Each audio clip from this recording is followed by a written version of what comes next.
Mercredi 20 décembre 2023, Esther et Mardoché. nous vous accueillons de nouveau sur votre chaîne L'Aventure dans la Parole. Quel que soit l'endroit où vous êtes maintenant et ce que vous faites actuellement, nous voulons nous arrêter encore avec vous pour que Dieu nous accorde sagesse et discernement par le Saint-Esprit dans sa parole. Nous vous invitons à participer avec nous en cliquant sur le pouce. Abonnez-vous si ce n'est pas encore fait. Laissez-nous des commentaires et surtout, partagez le lien avec vos contacts. Le texte à mémoriser que nous vous invitons à dire avec nous se trouve dans Ésaïe chapitre 49, le verset 6. Je t'établis pour être la lumière des nations, pour porter mon salut jusqu'aux extrémités de la terre. Nous vous invitons à le redire avec nous, Ésaïe 49, le verset 6. Je t'établis pour être la lumière des nations, pour porter mon salut jusqu'aux extrémités de la terre. Dans les endroits du monde où le gouvernement n'autorise pas les activités confessionnelles, comment vivre et exprimer sa foi? Dans les postes que nous occupons dans la société, comment le témoignage et la réputation sont-ils cruciaux pour notre survie quand les situations peuvent se retourner contre nous? Les réflexions de cette semaine nous aident à répondre à ces questions. Et aujourd'hui, nous le faisons avec la séquence. Pour un temps comme celui-ci. Lisons ensemble Esther chapitre 4, les versets 1 à 14.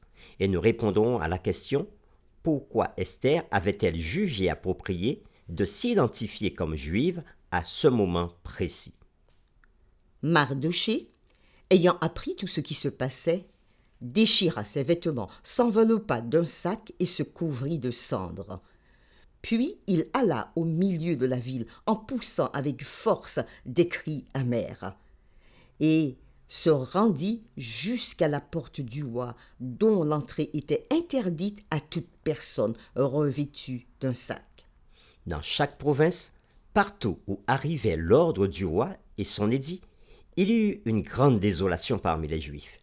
Ils jeûnaient, pleuraient et se lamentaient, et beaucoup se couchaient sur le sac et la cendre. Les servantes d'Esther et ses eunuques vinrent lui annoncer cela, et la reine fut très effrayée. Elle envoya des vêtements à Mardoché pour le couvrir et lui faire ôter son sac, mais il ne les accepta pas.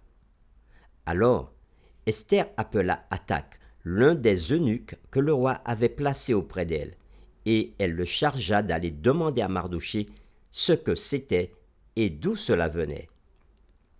Hathach se rendit vers Mardoché Hathach se rendit vers Mardoché sur la place de la ville, devant la porte du roi, et Mardoché lui raconta tout ce qui lui était arrivé, et lui indiqua la somme d'argent qu'Aman avait promis de livrer au trésor du roi en retour du massacre des Juifs. Il lui donna aussi une copie de l'édit publié dans Suse en vue de leur destruction, afin qu'il le montrât à Esther et lui fit tout connaître.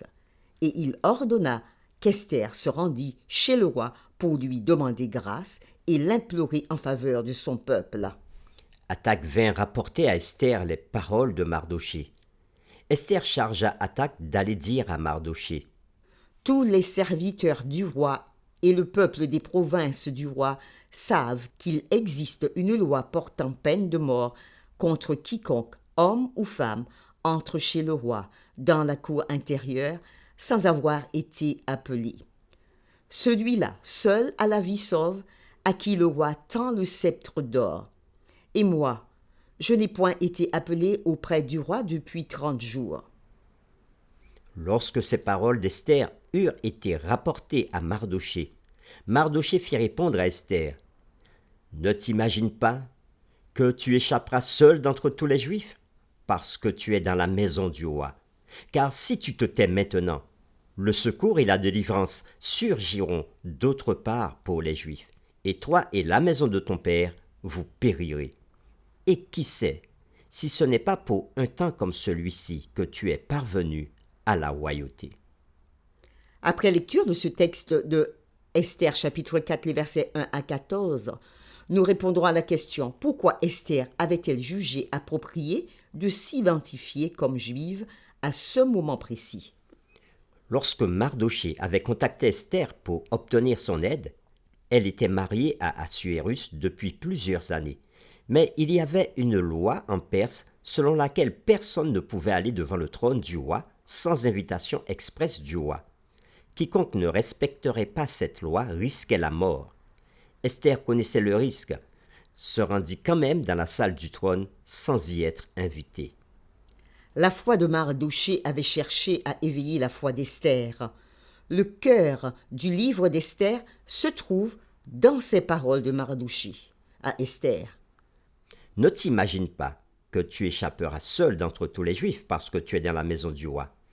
Car si tu te tais maintenant, le secours et la délivrance surgiront d'autre part pour les Juifs. Et toi et la maison de ton père, vous périrez. Et qui sait, si ce n'est pas pour un temps comme celui-ci que tu es parvenu à la royauté. La foi d'Esther avait été mise à l'épreuve lorsque Mardochée fit appel à son amour pour son peuple. Personne ne savait qu'elle était juive. Seule Mardochée, et une fois qu'elle avait pris la décision de s'impliquer, elle n'hésita pas à risquer sa vie. Sa foi en Dieu était forte, et elle savait que sans l'aide de Dieu, elle ne pourrait réussir. Sa réponse à Mardochée révéla sa foi. Nous pouvons le lire dans Esther chapitre 4, le verset 16. « Va, rassemble les Juifs qui se trouvent à Suse, et jeûnez pour moi, sans manger ni boire pendant 3 jours, ni la nuit ni le jour. Moi aussi, je jeûnerai de même avec mes servantes.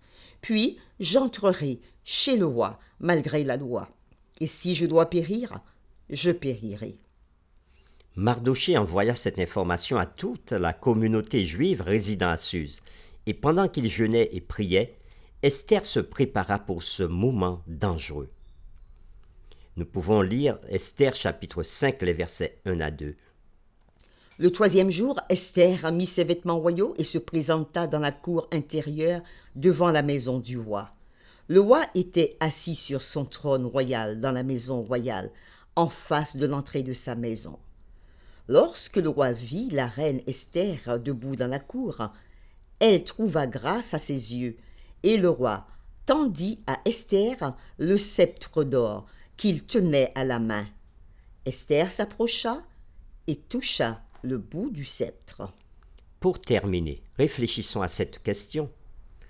Pour les Juifs, dans une telle situation décrite ci-dessus, la prière accompagnerait certainement le jeûne. C'est-à-dire que, bien qu'ils aient agi pour leur propre bien, la prière était au centre de leur réponse. Quelles leçons évidentes pouvons-nous en tirer? Nous vous invitons à vous joindre avec nous dans cette prière. Seigneur, Maître du ciel et de la terre, toi le Créateur de toutes choses, c'est toi qui diriges parmi tous les peuples et les nations tes enfants et tes serviteurs là où ils se trouvent, et nous donnons gloire et allégeance à ton saint nom. Oui Seigneur, nous ne pouvons que te remercier, parce qu'aujourd'hui encore, à travers cette séquence, nous voyons que la foi est primordiale pour ceux qui mettent leur confiance en toi.